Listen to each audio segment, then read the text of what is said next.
जननीं शारदां देवीं रामकृष्णं जगद्गुरुं पादपद्मे तयोश्रिता प्रणमामि मुहुर्मुहुः। শ্রীমদ্ ভগবদ্ গীতা পরিক্রমণের ষষ্ঠ পর্ব আজকের এই পর্বে আমরা ৭২ শ্লোক বিশিষ্ট সাংখ্যযোগ নামক দ্বিতীয় অধ্যায়ের প্রথম ৩৯ নম্বর শ্লোক পর্যন্ত বাংলা অনুবাদ পাঠ শুনব। আমরা আগের পর্বে বলেছিলাম এই ৩৯ নম্বর শ্লোক পর্যন্ত ভগবান শ্রীকৃষ্ণ অর্জুনকে আত্মজ্ঞান প্রদান করছেন। আমি কে? আমরা কি এই দেহ? আমরা কি এই মন? এই বিষয়ে তিনি জ্ঞান প্রদান করছেন। আর ৪০ থেকে ৭২ নম্বর শ্লোক পর্যন্ত তিনি কিভাবে নিষ্কাম কর্মের মধ্য দিয়ে আমাদের আমিত্বকে, আমাদের ইগোকে আমরা দূরে সরিয়ে ফেলতে পারি সেই বিষয়ে আলোকপাত করবেন। এর মধ্যে অধ্যায়ের ৭ নম্বর শ্লোকে অর্জুন কিন্তু তার শরণাগতি প্রার্থনা করছেন। অর্জুন বলছেন, আপনি আমাকে শিক্ষা দিন। শিক্ষকের কাছে শিক্ষা গ্রহণ করার প্রথম শর্তটুকুই কিন্তু এই সমর্পণ, যা আজকের শিক্ষা ব্যবস্থা থেকে প্রায় উঠে যাওয়ার জোগাড় হয়েছে।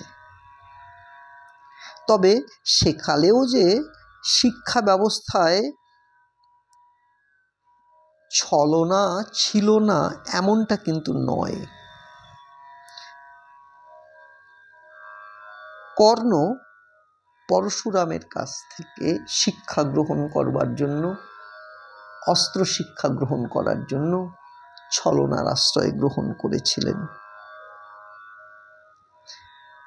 কিন্তু আজকের দিনে আমরা দেখতে পাচ্ছি শিক্ষা গ্রহণের ক্ষেত্রে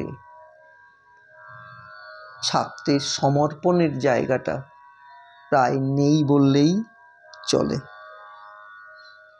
সে যাই হোক, এখন আমরা আত্মজ্ঞান লাভের জন্য দ্বিতীয় অধ্যায়ের ৩৯ নম্বর শ্লোক পর্যন্ত আমরা অনুবাদ পাঠ শুনি। সঞ্জয় বললেন, এই প্রকার করুণাদ্র এবং অশ্রুপূর্ণ আকুল লোচন বিষণ্ণ অর্জুনকে তখন ভগবান বললেন, হে অর্জুন, এই অসময়ে তোমার এরূপ মোহ কোথা থেকে এলো? শ্রেষ্ঠ ব্যক্তিরা তো এইরকম আচরণ করেন না, এবং এই মোহ এটা তো স্বর্গ বা কীর্তি কোনোটি তো প্রদান করে না ভাই। সুতরাং হে অর্জুন, তুমি পৌরুষহীনতা প্রাপ্ত হইও না, তোমার কিন্তু এটি শোভা পায় না। হে পরন্তপ, হৃদয়ের এই তুচ্ছ দুর্বলতা তুমি পরিত্যাগ করে তুমি তাই যুদ্ধের জন্য প্রস্তুত হও। অর্জুন বললেন, হে মধুসূদন, আমি কিভাবে পিতামহ ভীষ্ম এবং আচার্য দ্রোণের বিরুদ্ধে বানাদির দ্বারা যুদ্ধ করব? কারণ হে অরিসুধন, এরা উভয় তো আমার পূজনীয়। তাই এই মহানুভব গুরুজনদের হত্যা না করে আমি ইহলোকে ভিক্ষান্নে উদর পূরণ করাকেও বরং আমি শ্রেয় বলে মনে করি। কারণ গুরুজনদের বধ করে ইহলোকে তাদের শোণিত সিক্ত ধন সম্পদ এবং কাম্য বস্তু স্বরূপ ভোগ্য বস্তু সে তো আমাকেই ভোগ করতে হবে। তাই যুদ্ধ করা বা না করা এর মধ্যে কোনটা আমাদের জন্য শ্রেয়, আর আমরা জয়ী হব না ওরা আমাদের জয় করবে, এই বিষয়টাও তো আমরা কেউ জানি না। যাদের বধ করে আমরা বাঁচতেও চাই না, আমাদের আত্মীয় সেই ধৃতরাষ্ট্র পুত্রগণই আমাদের বিপক্ষে আজ যুদ্ধ করতে প্রস্তুত।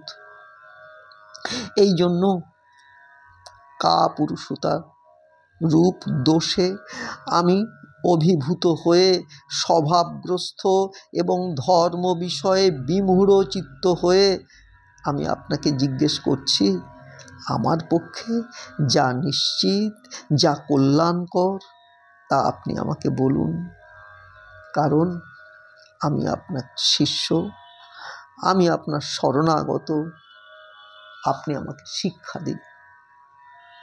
কারণ পৃথিবীতে নিষ্কণ্টক ধন ধান্য সমৃদ্ধ রাজ্য এবং দেবগণের প্রভূত লাভ করলেও আমি তো সেই উপায় দেখতে পাচ্ছি না যা আমার ইন্দ্রিয় সন্তাপক এই শোক দূর করতে পারে। সঞ্জয় বললেন, হে রাজন, নিদ্রাজয়ী অর্জুন অন্তর্যামী শ্রীকৃষ্ণকে এইরূপ আমি যুদ্ধ করব না এই কথা স্পষ্টভাবে বলে নীরব হলেন। হে ভরত বংশীয় ধৃতরাষ্ট্র, অন্তর্যামী শ্রীকৃষ্ণ উভয় সেনার মধ্যে শোকমগ্ন অর্জুনকে এবার যেন হাসতে হাসতে বললেন, হে অর্জুন, যাদের জন্য শোক করা উচিত নয় এমন মানুষদের জন্য তুমি শোক করছো, আবার পণ্ডিতের মতো কথাও বলছো। কিন্তু পণ্ডিতগণ তো মৃত বা জীবিত কারুর জন্যই শোক করেন না। এমনটা নয় যে আগে আমি ছিলাম না, বা তুমিও আগে ছিলে না, বা এই রাজন্যবর্গ আগে ছিল না এবং পরেও আমরা কেউ থাকবো না, এমনটাও তো নয়। যেমন জীবাত্মার এই দেহে কৌমার, যৌবন ও বার্ধক্য অবস্থা আসে, তেমনি দেহান্তর প্রাপ্তিও ঘটে। এ বিষয়ে ধীর স্থির পণ্ডিত ব্যক্তি তিনি তো মোহগ্রস্ত হন না। হে কৌন্তেয়, শীত গ্রীষ্ম এবং সুখ দুঃখ প্রদানকারী ইন্দ্রিয় এবং বিষয়ের সংযোগ তো উৎপত্তি এবং বিনাশশীল, অতএব তা তো অনিত্য। সুতরাং হে ভারত, তুমি এই সব সহ্য করো। কারণ হে পুরুষ শ্রেষ্ঠ, সুখ দুঃখে সমভাব বিশিষ্ট যে ধীর ব্যক্তিকে ইন্দ্রিয় এবং বিষয়ের এই সংযোগ বিচলিত করতে পারে না, তিনিই মোক্ষ লাভের অধিকারী হন। রিয়েল বস্তুর তো আনরিয়েল হতে পারে না, আবার আনরিয়েল বস্তু তা রিয়েল কি করে হয়? এই দুটোর যথার্থ তত্ত্ব কিন্তু জ্ঞানীগণের দ্বারাই উপলব্ধ হয়েছে। অর্জুন তাকেই তুমি অবিনাশী বলে জানবে যার দ্বারা এই সমগ্র জগৎ পরিব্যাপ্ত হয়ে আছে। সেই অবিনাশীর বিনাশ করতে কেউ সক্ষম হয় না। অবিনশ্বর অপ্রমেয় নিত্যস্বরূপ জীবাত্মার এই সকল শরীরকে বিনাশশীল বলা হয়। আর হে ভরতবংশী অর্জুন, তাই তুমি যুদ্ধ করো। যিনি এই আত্মাকে হত্যাকারী বলে মনে করেন, অথবা যিনি একে নিহত বলে মনে করেন, তারা উভয়ই আত্মার প্রকৃত স্বরূপ জানেন না। কারণ এই আত্মা প্রকৃতপক্ষে কাউকে হত্যাও করেন না, কারোর দ্বারা হতও হন না। এই আত্মা কখনো জন্মানো না, কখনো মরেনও না, এবং আত্মার অস্তিত্ব উৎপত্তি সাপেক্ষও নয়। কারণ আত্মা জন্মরহিত, নিত্য, সনাতন এবং পুরাতন। শরীর বিনষ্ট হলেও আত্মা বিনষ্ট হন না। হে পার্থ, যিনি এই আত্মাকে অবিনাশী, নিত্য, জন্মরহিত এবং অব্যয় বলে জানেন, তিনি কিভাবে কাউকে হত্যা করবেন বা করাবেন? মানুষ যেমন পুরনো বস্ত্র পরিত্যাগ করে নতুন বস্ত্র গ্রহণ করে, তেমনি জীবাত্মাও পুরনো শরীরগুলোকে ত্যাগ করে নতুন নতুন শরীর গ্রহণ করেন। শস্ত্র এই আত্মাকে কাটতে পারে না, অগ্নি একে দগ্ধ করতে পারে না, জল একে সিক্ত করতে পারে না, বায়ু একে শুষ্ক করতে পারে না। কারণ এই আত্মা অচ্ছেদ্য, অদাহ্য, অক্লেদোদ্য, অশস্য এবং নিত্য, সর্বব্যাপী, অচল, স্থির এবং সনাতন। এই আত্মাকে অব্যক্ত, অচিন্ত এবং বিকাররহিত বলা হয়। তাই হে অর্জুন, এই আত্মাকে উক্ত প্রকারে তুমি জেনে তুমি শোক করো না। আর যদি তুমি আত্মাকে নিত্য জন্মশীল এবং নিত্য মরণশীল বলে মনে করো, তবুও তো হে মহাবাহু, তোমার তো শোক করা উচিত নয়। কারণ এইরূপ মনে করলেও যে জন্মায় তার মৃত্যু তো নিশ্চিত, এবং মৃতেরও জন্ম নিশ্চিত। সুতরাং এই অপরিহার্য বিষয়ে তোমার তো শোক করা উচিত নয়। হে ভারত, সমস্ত প্রাণী জন্মের পূর্বে অপ্রকট ছিল, মৃত্যুর পরেও অপ্রকট হয়ে যায়। কেবলমাত্র মধ্যবর্তী সময়ই সে প্রকটিত থাকে। এই পরিস্থিতিতে তোমার বিলাপ কিসের? কেউ এই আত্মাকে আশ্চর্যবোধ দেখেন, কেউ কেউ আবার একে আশ্চর্যবোধ বলে বর্ণনা করেন, এবং অপর কেউ কেউ তো এই আত্মাকে আশ্চর্যান্বিত হয়ে শ্রবণ করেন। আর কেউ কেউ তো শুনেও এর সম্বন্ধে কিছুই জানেন না, কেননা আত্মা দুর্বিজ্ঞেয়। হে অর্জুন, এই আত্মা সকলের দেহে সর্বদাই অবদ্ধ। এই কারণে কোনো প্রাণীর জন্য তোমার শোক করা উচিত নয়, এবং নিজ ধর্মের দিকে দৃষ্টি রেখেও তোমার ভীত হওয়াও উচিত নয়। কারণ ক্ষত্রিয়ের পক্ষে ধর্মযুদ্ধ অপেক্ষা বড় আর কোনো মঙ্গলকর কর্তব্য তো নেই।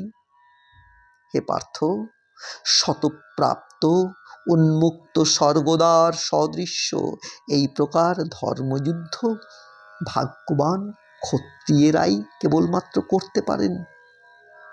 কিন্তু তুমি যদি ধর্মযুদ্ধ না করো, তাহলে স্বধর্ম এবং কৃত্তি হতে তুমি চ্যুত হয়ে পাপ ভাগী হবে, এবং সকলেই তোমার এই দীর্ঘকাল স্থায়ী অকৃত্তি এটা নিয়ে আলোচনা করবে। মাননীয় ব্যক্তির পক্ষে এই কৃত্তি মৃত্যু অপেক্ষাও কিন্তু বেশি যন্ত্রণাদায়ক। আর যাদের দৃষ্টিতে তুমি খুবই সম্মানিত ছিলে, তাদের চোখে তুমি হেয় হয়ে যাবে। এই মহারথীগণ মনে করবেন তুমি ভয়বশত যুদ্ধ থেকে বিরত হয়েছ। তোমার শত্রুরা তোমার সামর্থ্যের নিন্দা করে অনেক অকথা তোমাকে বলবে।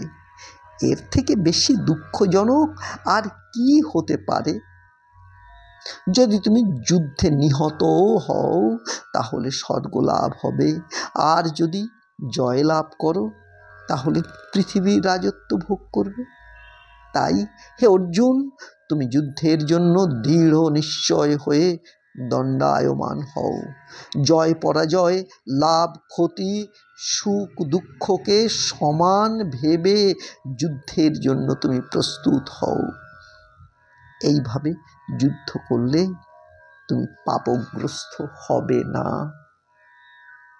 হে পার্থ, তোমার জন্য এই তত্ত্ব, এই সমত্ব বুদ্ধির তত্ত্ব, সমভাবে থাকার তত্ত্ব জ্ঞান যোগের বিষয়ে বলা হলো। এরপর আমি তোমাকে কর্মযোগের কথা বলবো। আজ এই পর্যন্তই থাক। আমরা ৩৯ নম্বর শ্লোক পর্যন্ত পড়লাম। এই ছিল আমাদের আজকের গীতার পরিক্রমণ। সবাই ভালো থাকুন। ওম শান্তি শান্তি শান্তি। হরি ওম তৎসৎ। শ্রীরামকৃষ্ণার্পণমস্তু। নমস্কার।